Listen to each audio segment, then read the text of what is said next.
Whoa, there's a lot of people here now. Do y'all hear that? Y'all hear that noise?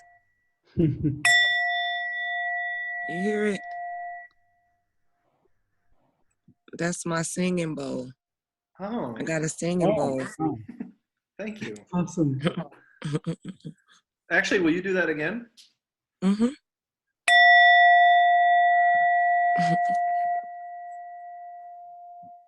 Camille, tell us about your singing bowl. Well, I love it. So this particular singing bowl is for your heart chakra. And you guys know I had a heartbreak, but everybody doesn't know about my heartbreak. So my son was murdered in November of 2019. So this is part of my healing, and I love this thing. And I'm learning how to do it without it vibrates a little bit. I think I do it too fast, and I gotta like master the right angle, but it's so peaceful.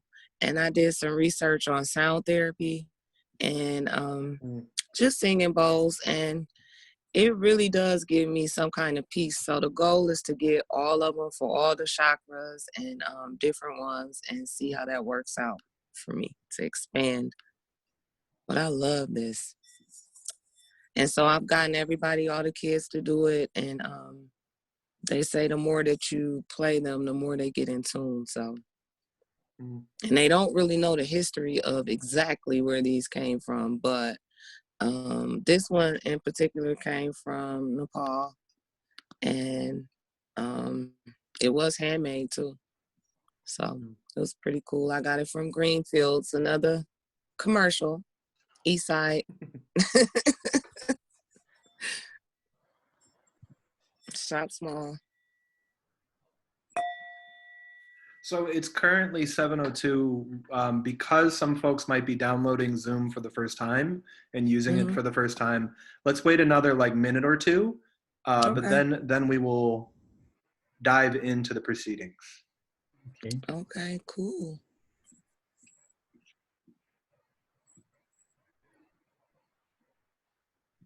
It's a kid outside bouncing a basketball, and it sounds like it's so unreal almost to hear that right now. And Camille, for people who don't know, what street do you live on? 40th in Center. Yeah. I live on 40th in Sherman Park neighborhood. Yeah, the streets have been very eerily empty in my neighborhood too. My boat wants to sing. It just did it on its own accident. I kind of bumped it. Camille, every time I start saying something boring, make the bowl sing. Whenever I'm wasting the time of these beautiful people who are gathered, hit the bowl, and then I'll know. Cut it short. No, everyone owns a thesaurus. Just say what you mean. Yeah. Yeah, I wish we could do it at some of these press conferences. I think that was, if anything, your new performance arts piece is to go to every press conference, and when someone goes over your allotted time limit, you just hit the bell. Right. Great idea. Yes, that's an awesome idea. I like that. So let's get started. We have 34 people in the room right now. I really appreciate you all spending some of your Monday evening with us. It looks like everyone gets the kind of the drill here. I am the host, so we're going to ask that, at least for the first part of the conversation, that Arijit, Camille, and myself are the ones who are unmuted. After kind of the 40 minutes or so that we are planning to be talking, this is all an experiment, by the way.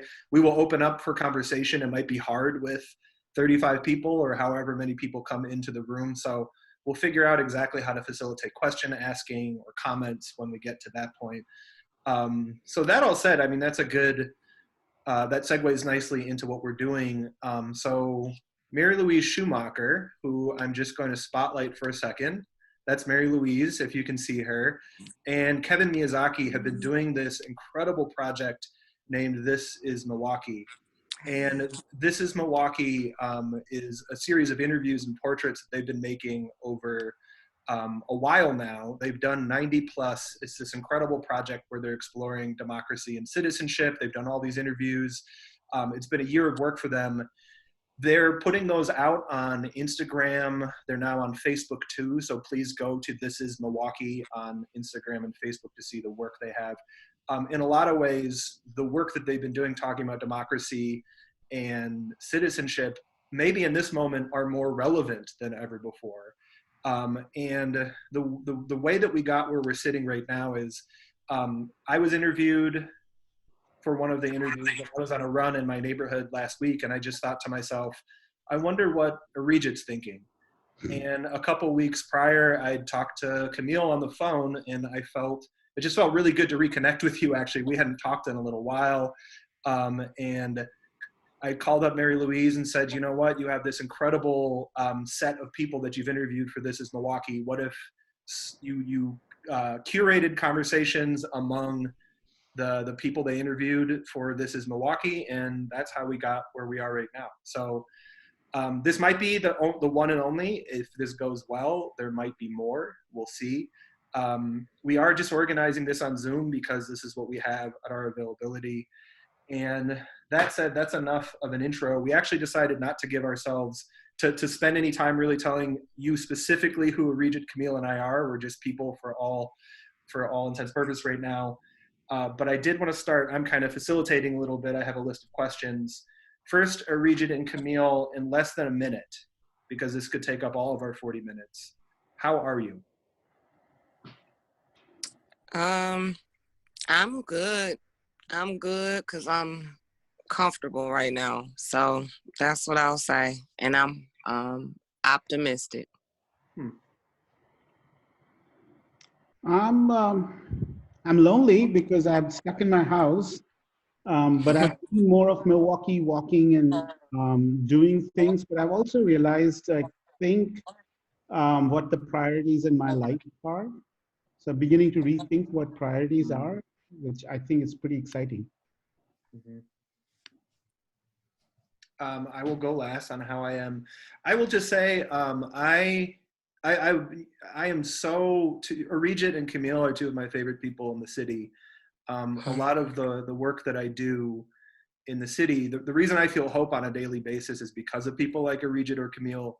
Whether I'm sitting face to face with them or not, just knowing you guys are out there, I don't need to see you for months or even a year, and it'll make me feel good. So just to be in your presence, alone together here, to be with you guys in this moment, I feel tremendously. Just makes me feel really good that we're doing this. That we had this weird idea and we followed through, and here we are. So. Oh, me too. Me too. I'm the youngest brother of my family, so I'm always the one who's trying to be like, I love you guys, and please love me back. And I love on everybody. So my friends and my fiance say I'm too nice sometimes, but I can't help it. You are a force of nurture for sure. So I wanted to have kind of a gentle introduction into the conversation with asking, how are you? Regit, I love what you're doing with your background. I'm in Sherman Park right now in Scholars Park. Oh, nice. Picture, but that's the one which we were there this summer. So I just wanted to be there. So you're taking us on a tour of your work in your background. So let's dive right into the questions from This is Milwaukee, provided to us by Mary Louise and Kevin. Our first question is, in light of everything, what is democracy for you? An even playing field. Just the even playing field. I think a lot of this that's happening now is evening up the playing field too. Mm-hmm. I think a lot of people are going to be put in a different position, and just a lot of it's going to be a lot of changes. A lot of people are going to be poor who weren't ever poor. A lot of people are going to be just in a different income bracket for a long time. And I think you were saying it earlier, like it's going to be a new life, a new normal. And I think that kind of evens out the playing field. It kind of makes people have some humility and bring people back to humanity, maybe, and being more kinder to each other. So, like, that's what a democracy is, like, in full. Everybody doing what's best for the greater good. And I know it sounds like a utopia, but getting closer to that than what we've ever been, you know?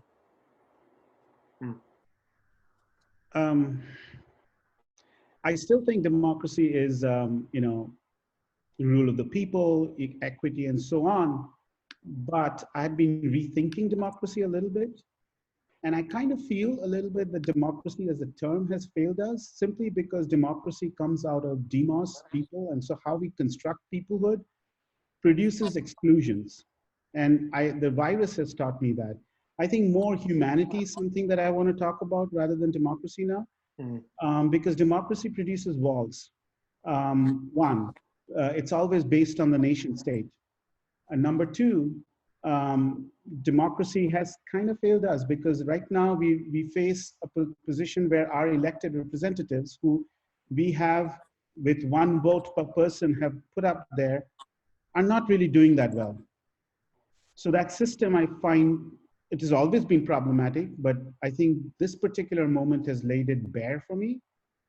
And so I think going back, and that's why I put this picture up behind, is working with people in the neighborhood. I have realized that despite what the people who we have elected have done, people around us are really doing a great job in sustaining community. And so that for me has become more an idea of what democracy should be, which is humanity essentially. Thank you both. When I think about democracy, I think I immediately go to thinking about expressions of democracy that I think are working. So I think when pose the question, what is democracy? I kind of think of what does it look like when people are working together in a true sense, where there's commonality, where there's community, where there's that kind of shared production and exchange. And I just want to put out something that I'm missing this evening. Normally on Mondays, I've been doing this for 7 years. I've been going to Ronald Reagan High School, which is an MPS high school on the far south side on South 20th Street. And I go and I do an after-school radio club. When I started the club, it was just because kids were interested in broadcasting. And that attracted a certain kind of kid. And just because maybe my influence on that community, it started being a haven for kind of the weird kids and the misfits. And over time, we've built this little community inside of this high school where we fight like siblings. I'm one of the siblings. I'm not the dad. I'm not the parent. And we kind of have our little space. And I normally go there from 2:30 to 5 on a Monday. And what we've been doing lately is we wanted to do a podcast because NPR is doing a podcast competition. And I got the kids down and we brainstormed and we made these set of concentric circles around what are the big issues that are facing them, their community, their country. And it was full of, these are really smart kids that are very perceptive. It was full of all these really great ideas. They wanted to talk about racism. They wanted to talk about segregation. They wanted to talk about kink shaming. They wanted to talk about gender and gender being over and all these other ideas. And we looked at those concentric circles and they felt kind of oppressive to us. In order to create something, we're like, this isn't a podcast. This is a list of how woke we are. And then what we did is eventually, after running into that dead end, we decided 3 of them were dungeon masters. All of the kids play Dungeons and Dragons. And then we decided to make a podcast about D&D, where then they designed this adventure where on the adventure, one by one, each of the people in the adventuring party has to face a barrier that their peers face in school. Like one of them has to go work to help their family get money, or one of them has to go take care of their kids because of the oldest siblings and they're 3 beneath them. So by the end of the adventure, there's only one kid who's the most privileged. They get all the treasure, and then they go to college and get a bunch of debt and are crushed. So that's what I can't do tonight. That's what I'm not able to do because of coronavirus. But for me, I just thought of sharing that because that is like a little democratic space, and there are these tender shoots of democracy. There's actually trunks and roots of democracy all over the community we live in. And I think maybe when we look up, as Regent was mentioning, when we look up at its highest places, we don't see the democracy we want. But I know all around us, there's beautiful pockets, small spaces that oftentimes we try to scale them, we destroy them, but there are spaces of democracy around us in that kind of platonic ideal where the humanity you're describing really comes out. So Yeah, I would agree. I just think right now it's just a shift in everything. This doesn't just affect everybody. Everybody in the world and people like are selfish and they only think about themselves, right? Or just their issues. And I think that this global issue makes us face each other and face that we're all going through this. We're all the same. This is all of our problem. We're all one. We're not separate. And, I think it like just brings people to thinking about a lot of things, the end, spirituality, rights and wrongs, and just being better human beings going forward, and I hope that that's what this brings out of everybody. well, actually, that's a great introduction to the next question.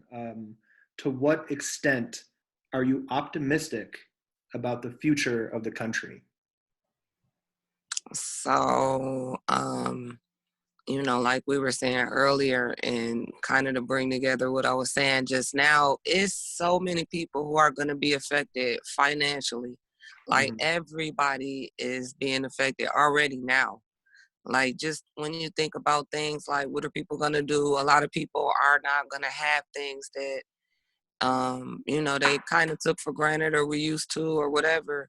I mean, a lot of people aren't going to have cars. It might shift the way of transportation as a whole, because what's going to happen with car notes? And, it may be an issue of some of the people who are insensitive or who didn't look at homelessness may now be faced with homelessness, Mm-hmm. so it will make more people inclined to do things about the issues that have already been there, that other people have already been going through too, and maybe in numbers we'll be able to change some of the things that have been going on now that we're all going through some of the same things and everybody's on the same playing field.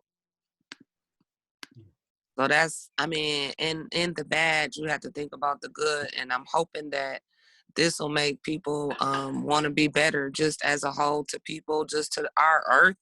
The earth is getting a break now too. I mean, the footprint is going up and just animals are happier. We're cutting down the rainforest and I mean, we're destroying and just doing everything we shouldn't to the earth as a whole. So I think like we have to reflect and just sit like while we're Mm-hmm. still and reflect on all of these things.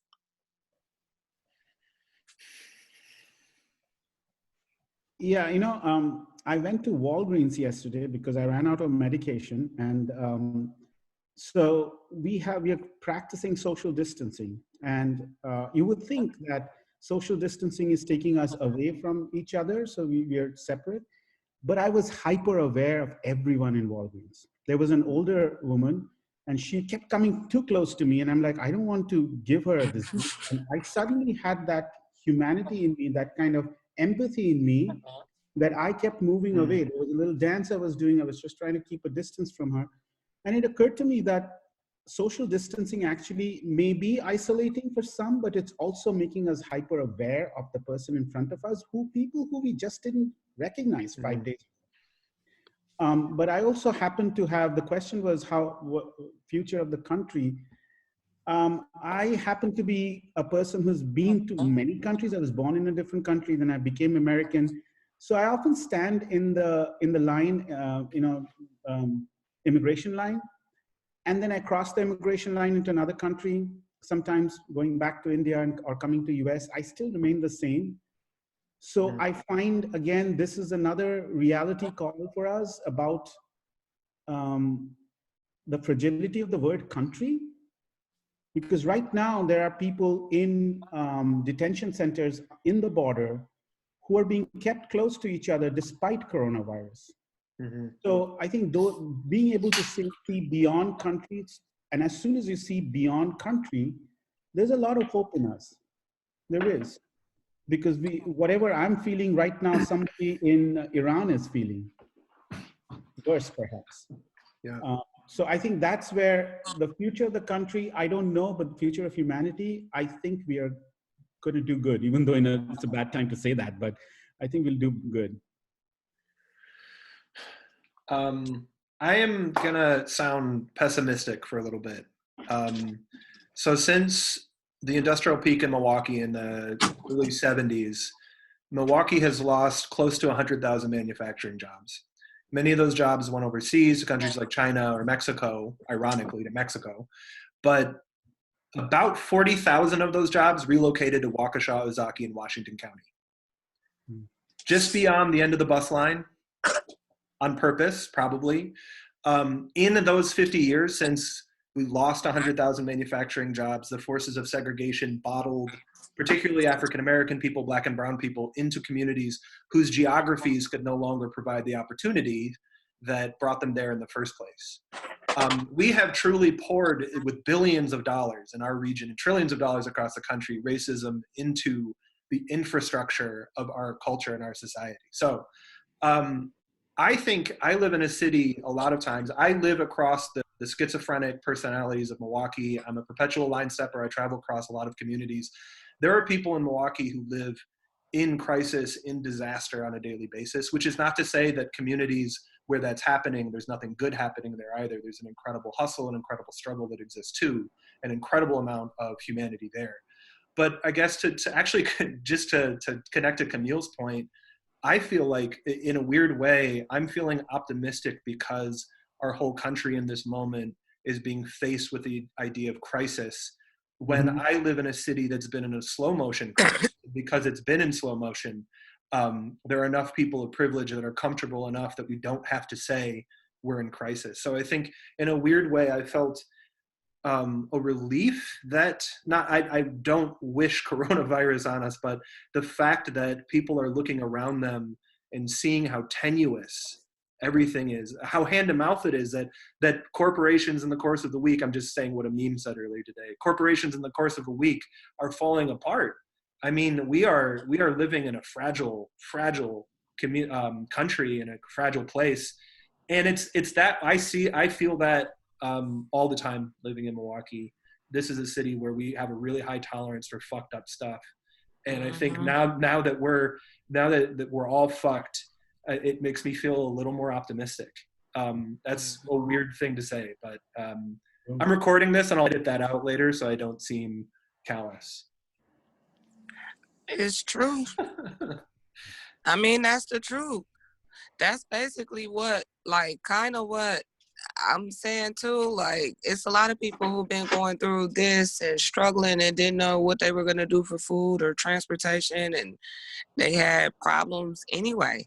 Like, they got treated certain ways anyway. That's been happening, so I just think, like I said, I think it'll bring people to humanity a little bit different. Unfortunately, it's under bad circumstances, but it'll even the playing field out and make people have some humility.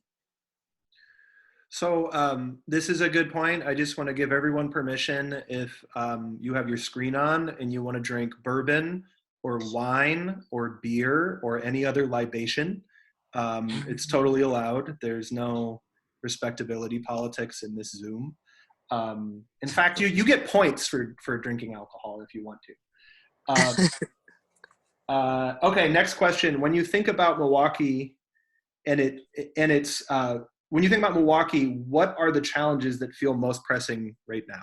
So when you think about Milwaukee, what challenges are the most pressing right now? Right now is like what's pressing me right now is this, like, so we already had an issue with disparities and poverty in the city, right? Yeah. And it was already an issue with the loss of the manufacturing jobs in the middle of the city for a long time and trying to revitalize like certain parts of the city. And now we're in this economic slump. And, people are laid off, jobs are broke. Like I said, like, we're trying to get through today, and we don't want to panic, and we want to be optimistic. But, like, the reality of it is we just don't know, right? We don't know how long we'll be off or whatever, how long. And, one month takes 3 months to catch up, and then some people aren't going back to work. Now they don't have a job to go back to. It's closed, or they can't afford to pay everybody to bring them back. And so it's like we're just facing a whole extra challenge on top of the challenge that we already had. It just multiplied the problem that we already had. But like you were saying, it also brings more people to action too, being in crisis. So strength in numbers. True. Yeah, I agree with you. I think social distancing is going to create possibility of a social recession. So in a city that is segregated, does that mean we are going to further hunker down and be in our communities and not understand each other, not recognize the humanity in the other group? But on the other hand, this has happened. So I've been working in, Sherman Park and Washington Park for a long time, and I know their history. It's happened for a long time there. And still people have figured out a way to connect and be vibrant. Maybe not as much with maybe East Side, but certainly within the North Side community. So I feel like there's a lot to learn, and I do think that we will. I hope we don't hunker down and turn into a social recession. In a city like ours, that just means more divisions. Yeah, I don't think I have anything different to say than what both of you said. So I totally agree with both of you. I do think in a non-coronavirus time, I think the challenges that feel most pressing are just the mismatch of where opportunity is and where the people that need the most opportunity are. Just another close to 2/3 of all of the jobs in downtown Milwaukee are held by people who don't live inside of the municipality. So about 2/3, it's probably maybe a little less, but 60% of all of the jobs in downtown Milwaukee are held by people who live outside of the municipality of Milwaukee.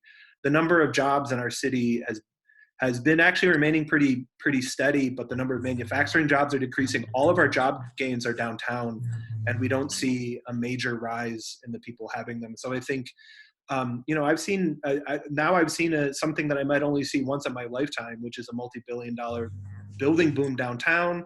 Now I'm seeing a pandemic.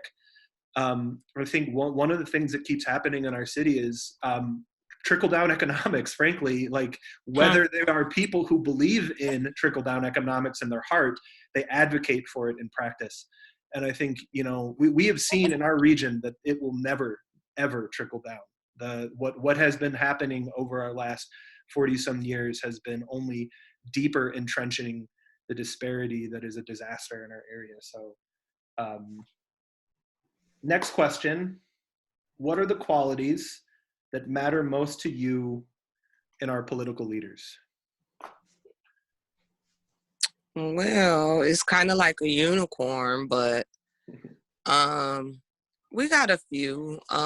One thing, or I'll say, like, what I like to see is the kind of elected officials who work with community, who are really out there on the ground. Like, I hate when they just come around during election time or just do things for photo ops, like throughout the course of the election.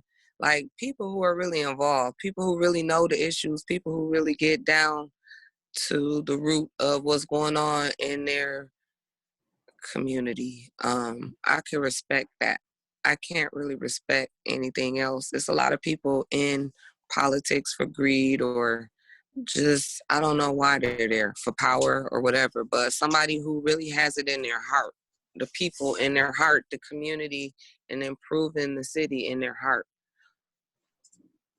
Yeah, I was listening to my answer to this question, and I had said a little intelligence for the first time. and I still say maybe a little intelligence, and then I had to like explain what I mean by intelligence. You're such an asshole. I know. A general intelligence is good, but I think also at the same time, an intelligence to know that your position is not the only position, that there are other alternative voices that are not being heard, and you're not speaking for everyone, and you don't have to speak for everyone, but the acknowledge that you're not speaking for everyone. This assumption, that's where the intelligence comes in, that somehow you're the only person who's speaking for everybody is problematic to me. But having said that, I'm going back to this whole thing about democracy. I think we are the leaders we are waiting for. Grace Lee Boggs said that, right? Yes. And, hey, Arijit. Yeah, there you go. It's on my table. Why is it that Grace Lee Boggs, who was 95 years old when she said that, had the largest number of young people who were working with her? You know? So, you know, I realize one thing that as I teach is that young people are not stupid. They know who to follow. They're pretty zany now, you know? So she had been saying things clearly that, you know, those days of revolution, those days of waiting for the leader to take you off to safety, they're not going to come. Nope. So I don't know what the answer to that is, because again, we started with democracy, right? So democracy is every one person voting for one vote, and you have these representative people out there. But if all of us are the leaders, then exactly how it runs, I don't know. So it's nice to be, it's in a good position to say there's a problem, but I don't know what the answer is. Arijit, I'm going to be an even bigger asshole than you. I'm going to double down on your sidestep and say, I'm going to just totally say that I personally feel like, okay, I'm sure anyone in Milwaukee who is a person who speaks truth to power, who's a person who's honest and forthcoming, they are inevitably told they should run for mayor. People always say, you should run for mayor. They say that to Reggie Jackson. They say it to all these, they say it to Venus Williams. They say it to Judge Derek Mosley. They say it to all these people. Camille, I'm sure people have told you, you should run for mayor. And other people who are in this room I'm sure have been told to run for mayor. I always, when I say that, or when I hear that, I think, why would you diminish your power by running for mayor? You know, that's what I say. Why would you answer? Why would you unseat yourself from the influence that you've built within community, the reason that people care about you? Why would you choose to sacrifice that to put yourself in a position where it's so crazy and frustrating? I think the mayors, I actually love and respect the public sector and elected officials and what they do. It's such an important part of the reality we live in, but it's been so damaged that it's such a frustrating world. It's you know, you're damned if you do and if you don't. So I think in a lot of ways, the leaders that I am most inspired by, that I choose to follow, are actually ones who don't specifically, who have relationships to the political system, but I think in some ways, you know, I feel like in another way, like when I see government response to this being so inept in a lot of ways, from the federal level, I guess I look around me in the communities that we have in Milwaukee, and I feel like people got each other, people have each other, and in a lot of ways, there's leaders who are stepping up into the vacuum that's been created by the absence of good political leadership, and especially from that federal space. So Adam, can I just jump in here? I think I have a reason that I feel that those people who are grassroots leaders should become political leaders, and this is why. Because political leadership has become a job for people. So there are these people who just go from one leader to another, stepping stone.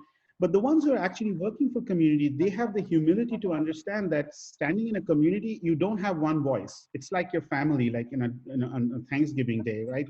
Try to get them together for a group image, impossible. Yeah.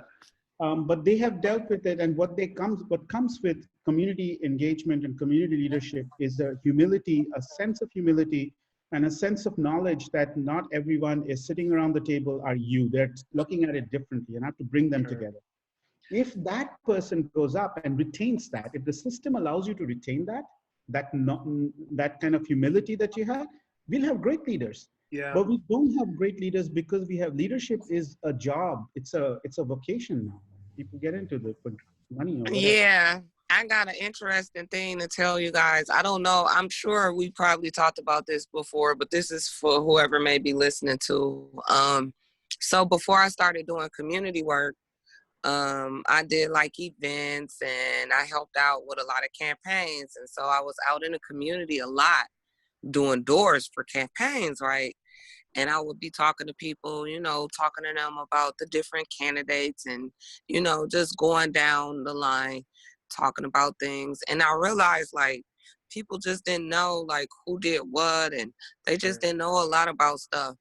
And I was like, I wish I could like help out more with that. And then one day we were on this one block that I had drove down all the time or drove past, but I had never drove down the block. And you could attest to this, that driving down the block and walking down the block is totally different. Very different. And so we went to like a couple of houses and it was this one house and it looked like abandoned. It was like boarded up. It looked like if the wind blew, it would like fall over. And somebody like literally came to the door. It was kids and stuff that lived in the door. And it made me so sad. And so like, that was like a moment that I had in doing campaign work when I decided that I wanted to do community work instead of campaign work. And I didn't want to do it on the political end. And I still like did some things and helped out a little bit.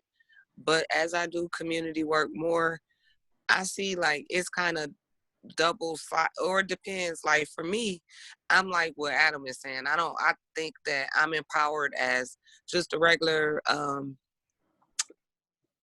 citizen, just doing the work that I do with Peace Garden and with my neighbors and just, doing what I do in the city versus on a politician end, because it's like you damned if you do, damned if you don't, like Adam said. And it's like you never can win no matter what you do.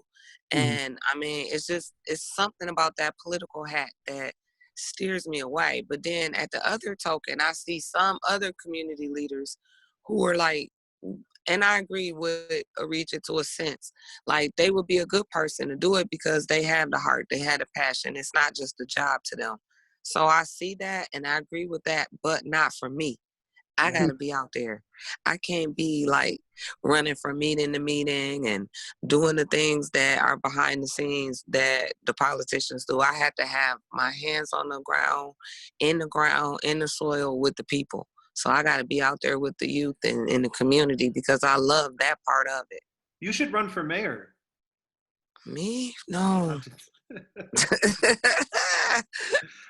So there's a couple things. There's a lot of ideas you just had there, but one is we very frequently fall into the pitfalls of thinking that things have to be giant to be successful. We try to scale things or say, I love that you're describing a way of working, a way of practice that is in your immediate community. And it's not something that you're saying, let's turn this into this giant enterprise that by the virtue of its own weight collapses in upon itself. I think another piece, just to go back to what Arijit was saying a little bit, is that, well, sometimes, the charisma that is required and to be able to build the apparatus to get elected is very different than the day job of governing and engaging. And to be good at getting elected does not mean to be good at being being in a space of governing. And I think that's we see that happen. We're living in it all the time. But do you guys have any questions for each other? Any comments for each other? We're getting to close to 7:40. If you're listening and this is going well, nod your head. Okay, I didn't see everyone nod, but it's hard to tell in this weird digital space if there's any energy in this space. But Arijit or Camille, do you have any questions you want to ask of the other two people before we open it up?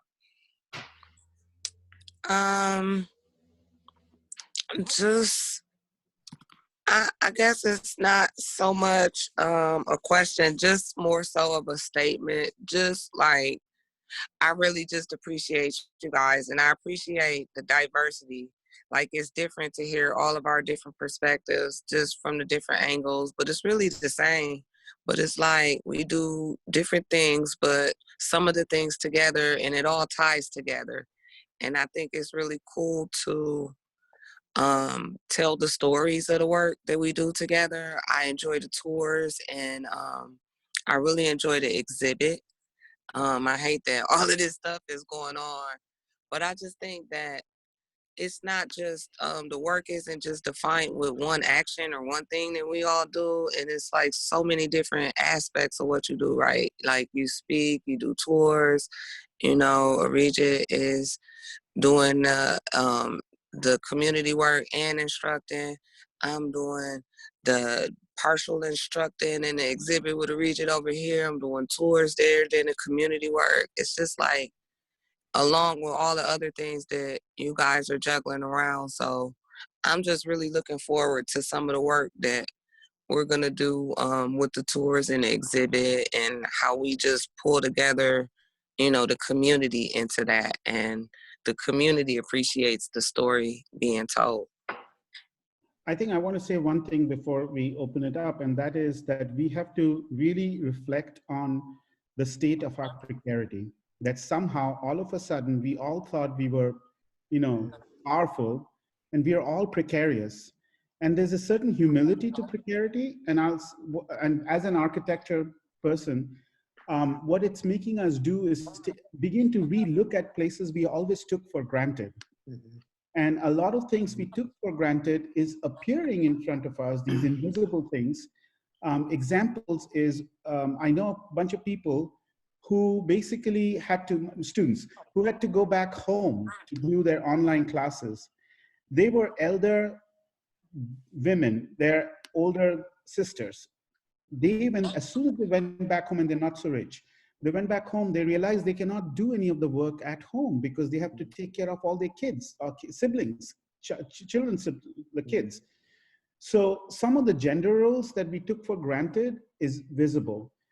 Domestic violence, huge possibility now simply because everyone is staying at home. Another person was married and suddenly realized that the entire family is working from home, and she lost her space that she had her. So these are domestic spaces we took for granted, and our new era of fragility has really made us see those things. And I think that's something we have to see with humility and care, to just look around and see how the world that we took for granted has all these embedded problems as well as assets. And I think in a way, I'm very humbled by the moment right now. Mm-hmm.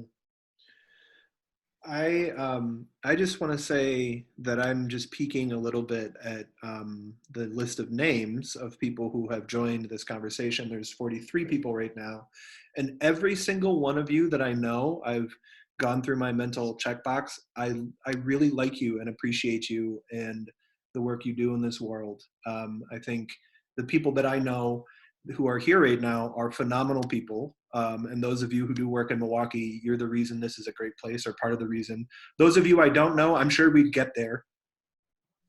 I'm sure we'd come to like each other over time. But I'm sure I'm really heartened by this small little community of 42 people we brought together. Before we open up for questions, this is a Regit's idea. He likes the idea of mosaics. Just for like 5 seconds, if you want to, make yourself decent and turn on your cameras if they're not on. And I'm going to take a screenshot. I'm going to let you know, and I'll do like a little countdown. And I'm going to have to do 2. Okay, 5. What? Could you take me off of video being blocked? Yes. Oh, sorry. I'll myself again. I blocked your video. There. So there you are. Okay. 5. I'm going to have to do 2. 5, 4, 3, 2, 1. And I'm going to do one more. Okay. 5, 4, 3, 2, 1. We are living in 2020. I just screenshotted a bunch of people in Zoom. And that actually felt kind of like intimate in what it stands for intimacy right now. We did not work out a protocol for questions right now. So if folks want to type them, actually, that might be the easiest thing to do. If people want to type questions, or you just want to make a comment, that would be great. We have another 15 minutes until 8 o'clock. If you have questions. Actually, now that everybody's here, while people type questions into the chat area, I'm just going to do another commercial for Lopez Tamales. This You're is making us hungry. tamales. Great. So Lopez has the best tamales. This is like my go-to comfort food, and they're really good. And they're a small business and a long-standing business that we really need. So go buy those tamales. Yes, on 11th and Mitchell. 11th and Mitchell. They do vegetarian. Just call ahead. They'll hook you up. Are there no questions? There's no one with any questions? Mary Louise has a question. That's good. I feel like Kevin and the space, the reason we're even together, I just want to reiterate this actually, because some of you arrived late, the This Is Milwaukee project, which is on Instagram and Facebook. This Is Milwaukee has been a project that Mary Louise and Kevin have been running for about a year. They've interviewed 90 plus different folks in Milwaukee who are interesting for one reason or another, and asking them questions about democracy and citizenship. Arijit, Camille, and I all participated in that. That's what brought us together. And let's see, there is a question now. There are so many good things happening all over in Milwaukee, but they seem disjointed. How can we collaborate together with a unified vision for the city? That's a great question. So, sorry, go ahead. Well, one thing I think that would help everybody kind of pull together is a lot of like community people on the ground got together, kind of worked together to come up with like this blueprint, right? And I know basically it's just a lot of key points in the blueprint for peace. And what I think, like as a community person who does the work, and where I see a lot of the gaps are in order to unify, is a lot of people first don't know about each other, right? And so I think first finding people who align with each other so that they can kind of strengthen each other, and find networks that we can, what we do in the community, if we could get the networks bigger, because what we have is little pockets of networks who kind of pull together between that little network of people. If we could kind of increase that network, you know, then we could kind of unify some of these things that, you know, we all know we need to do, you know, in the city, and we could kind of align and agree on some of the things. So, I mean, that's a thought. So like, for instance, it's a group that I'm in, and I mean, if somebody has an issue, I mean, eviction, maybe somebody might need food, or they might have a disabled person. They need somebody to check on them right now while this is going on. Like, we have a group, and it's somebody who will address that issue. And so if we could build networks like that, you know, I think we could strengthen unity, and if more people knew about each other outside of what's written and what numbers are given. It's a whole little network out there, a hidden network. So so one of the reasons I think, and Camille, you've seen this happen, and Regis, everyone's seen this happen, that a lot of community work fails is both real and perceived scarcity, and the scarcity mindset. Because resources in Milwaukee, especially in community spaces, are legitimately scarce, one of the things that becomes the currency is reputation.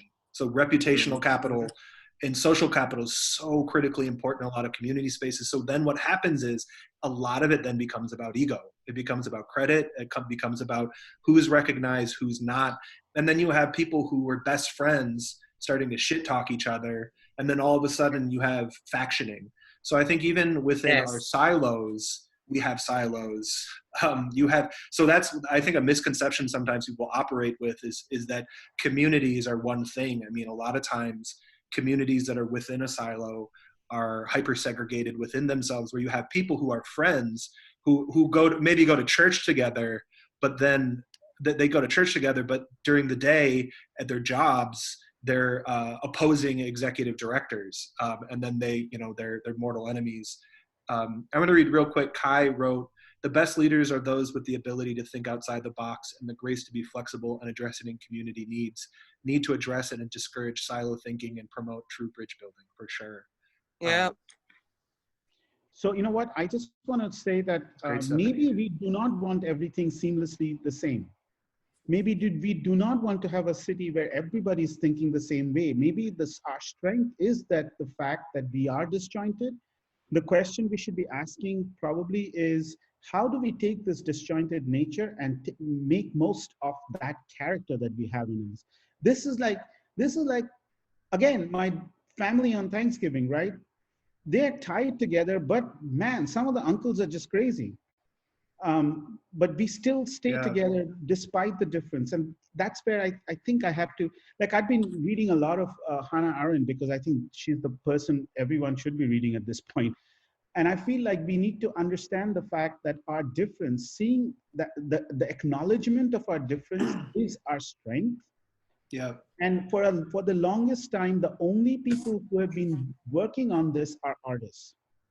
They're the ones who across in different neighborhoods have been communicating the difference, this notion of that we are different, we have got a different point of view.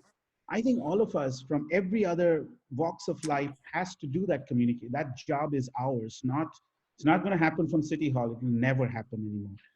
Yes. I have a lately that I just heard someone say, and that conflict is a byproduct of community. So kind of conversely, if there is no conflict, you're probably not living in real community.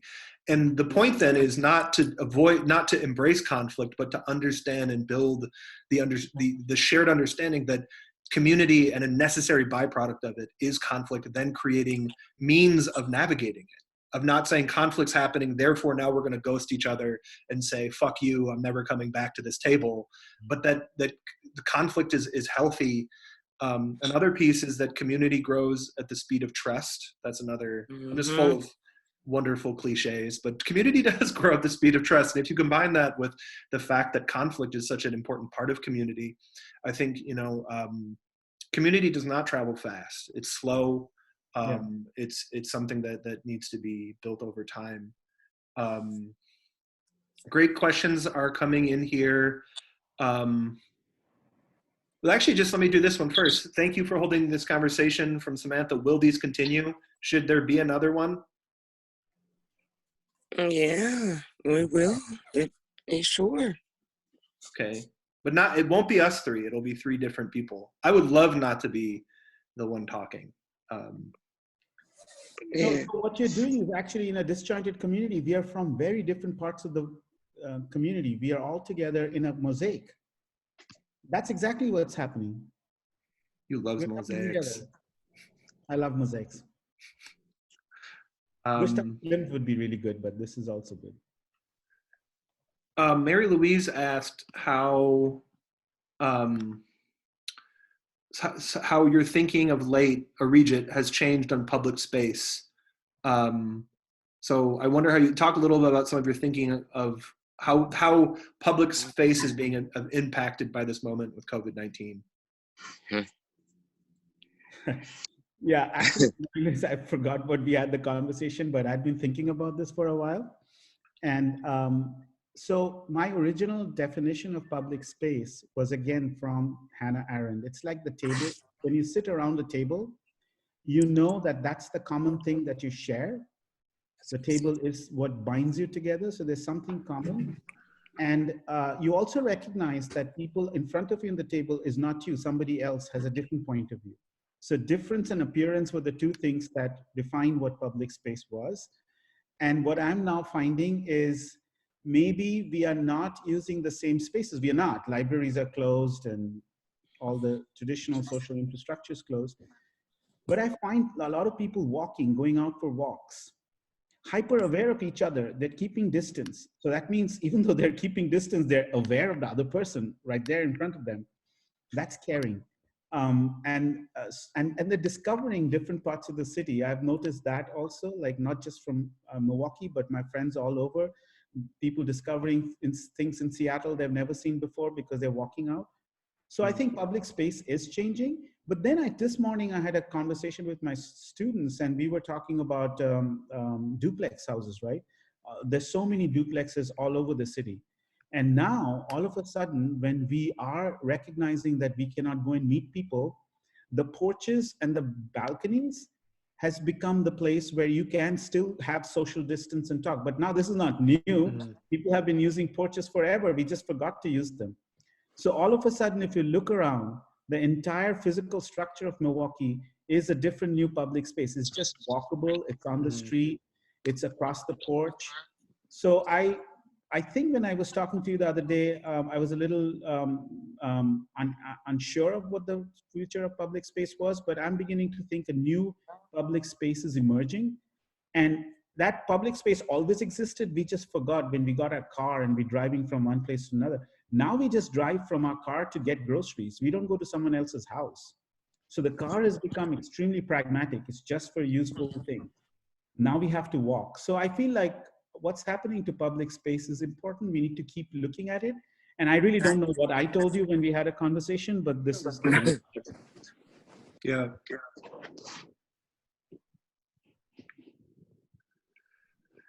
So I had an experience pretty soon after Trump was elected where I went down to San Luis Potosi in Mexico for a wedding of my wife's friend. And in San Luis Potosi, we arrived there. Coming in from the airport, we saw 3 signs. One of them said like 15,000 jobs GM, 10,000 jobs from Mercedes-Benz, and then a Korean manufacturer. There's all these manufacturing jobs down in Mexico, like coming from the city where that's only a distant memory. We got there and it was just a regular evening. We went and walked around. There were literally thousands of people out just walking around, not buying anything, some of them buying things, but just kind of walking around. It just felt so humane to be in a place that where people were just appreciating each other's company. And then I woke up the next morning to explosions in the street, and it was the church calling people to a feast. And it's not infrequent that outside of this house that I live in Milwaukee, I hear gunshots, and I thought, Jesus Christ, where do I live? And where do I want to live? But I think that kind of like shared publicness in our publicness in our shared spaces is really important. Bridget asked a question that might be easier to answer. What would each of you recommend as required reading listening during this quarantine? I'm going to go first. I've been listening to a lot of house music. I have been listening to mixes of house music nonstop and dancing in my house while I do work. I love dance music. I'm actually, when I got sober 6 years ago, I kind of quit dancing, and I am going to go dance again when we can finally be around each other. And I did put this book on my table in case it came up. Bridget, you should read this book. It is named The Next American Revolution by Grace Lee Boggs. It's an incredible read. I will say it changed my life reading it. Grace Lee Boggs is this incredible, just sort of a prophet. Maybe that diminishes her to call her a prophet. She was just this incredible person who lived her whole life in the city of Detroit, was very involved in the Black Power movement, incredible thinker, and then also a person who embodies her thoughts, isn't just an academic, but a person who put those into motion. So I would suggest The Next American Revolution. Regit and Camille. Mary Lewis gave me an incredible book to read, and Rebecca Solnit's Paradise, what is it? What's it called? Oh my God, I got a whole bunch of stuff. But is Mary Lewis going? Can you say what the name? A Paradise Built in Hell. It's such an appropriate book for today now. Yeah.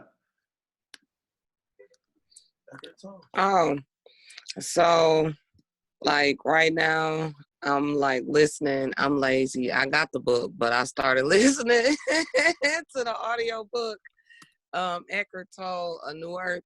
But like right now, I'm like a YouTube person, and I like go on the internet and look up different things. So right now I'm fascinated with this Schumann resonance, which is the Earth's heartbeat. And it was some really strange things that happened in 2019 with that. So with everything going on now and just everything that's gone on in my life, I'm just interested in a lot of things with the earth and what we're going through and just astrology and just paying attention to the amazingness of it all. Like it's all a cycle. And so I'm really interested in how that goes. And so that's what I've been looking up a lot lately. Let's do one more question because I missed Samantha's question. Maybe this is a good one to end on. Is How do we make the table bigger? Oh. Uh, hmm. I'm actually working on making the table bigger now, but I don't know. Like, it's really hard to make the table bigger because the egos do get in the way. When Mhm. when people can move the ego, like get rid of the ego and just think about the people and just get into that and what we're all trying to get to, and not worrying about some of the other things. I think what happens with wanting credit is that we're discredited so much, right? And our ideas and stuff are taken and we're used up. And so that's where people get, with wanting the credit of things. Mhm. But sometimes in all of that, they lose sight of what the purpose is, and it's for the people. So I think more of the people who have the power or the funds to do stuff, instead of looking around for people to take the place of the community engagement or to bridge them to people, maybe they should go out into those places to bridge the gap, like kind of how a region did or how you do. Like if more people did that, the table would get bigger. Instead of wandering, go see, go check it out, go take a walk down that block, like I did, and it made me change. Yeah. So I think that's how the table gets bigger, when people can personalize Mm. certain issues or, you know, um, feed their curiosity. Instead of wondering, go see, go try, see what you can do. A lot of people find once they just try and do something, like whatever you think of, if you want to do something to improve the city, you pretty much can do it if Yeah. you go out and seek to do it.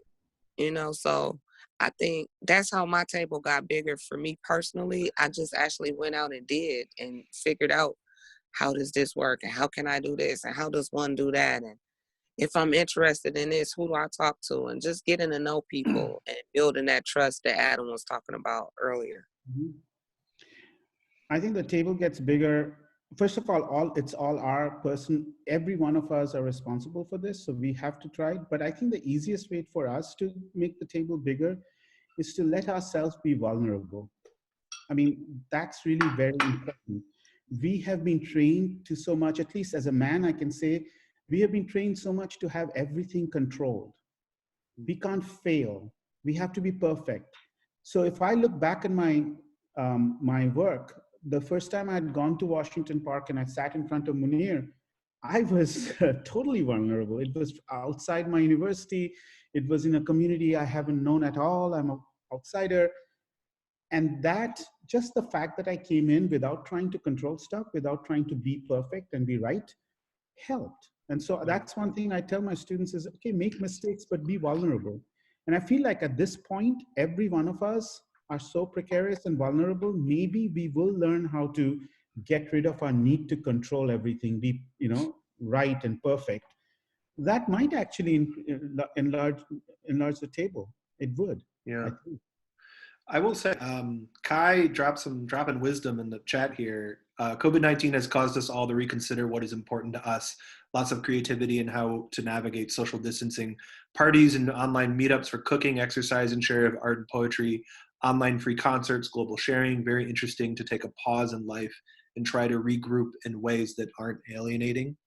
Mhm. I love that. I would say that's part of growing the table. I think the culture we live in is very sick. A lot of people, consumption of buying, of having, of needing is something that we're taught is what we should do. There are a lot of people when they feel lonely, they go to Target and buy something. And that's, whatever. But it's like, that doesn't make you happy. You're just going to go back to Target the next time you have Right. that itch. So I think to me, I think just seeing that, and I think that this moment of pause is a moment where it is important that people are reassessing what's important to them and seeing just in the infinite consumption, growth at all costs kind of culture we live in has been unsustainable, and it doesn't make us happy. And in a weird way, the idea that we can't have each other, this is just like a bad high school relationship. The unrequited love of community is on full display right now. I mean, like people, I've seen all these great memes of like, I never knew I wanted to go outside until someone told me I couldn't. you know, Right. right? Like I never say yes to any of the parties, but now I want to, right?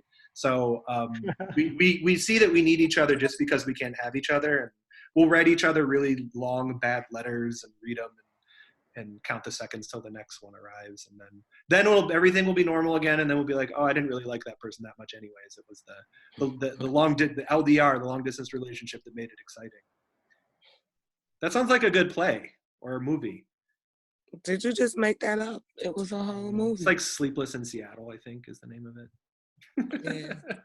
or some You've Got Mail maybe now, actually. It's maybe You Got It's up a Mail. couple years. It was You Got Mail. Yeah, that's so I think, oh yeah, DJ D-Nice. The whole club quarantine thing has been like this. I mean, we could have done that anytime. That's so amazing. But I think that's it for today. One shout out that Mary Louise pointed out is that one of the other participants, Sister McCannon Brown, is working in the Amani neighborhood, and they're working really hard to collect food and other items. She's going to post about that on the This Is Milwaukee Instagram tomorrow. I cannot recommend more highly the work that Kevin and Mary Louise have been doing. With the This Is Milwaukee project, they've just been talking to great Milwaukeeans, getting their perspective. And I think in this moment, hearing that, and even what people thought before coronavirus, it's even more important that we hear those perspectives now. So thank you, everybody. Can I just make a shout out to my students? If you see the thing behind, these are Simone's dance students. And the fact that, as you said, now that I don't have face-to-face contact with dancers doing the dance, or my students working with me in class, I appreciate them even more. Yeah. So it's just learn to teach us more about each other. And I think this is something that we have to hold on to, you know? I've also been keeping track of who's touching their face. I have little tally marks, and I win. So I've touched my face the most times of anybody. Camille, any parting thoughts before we go? Thank you guys. Thank you. I appreciate you guys. And yeah, I'm gonna chill. We're gonna quarantine and chill. All right. And plan my wedding for next year now that it can't be this summer. Yay. You know what? That's a great place to end. Camille's getting married. And all right. Yeah, So thanks, everybody. Thank you. Okay. Thank you. Bye. Bye-bye.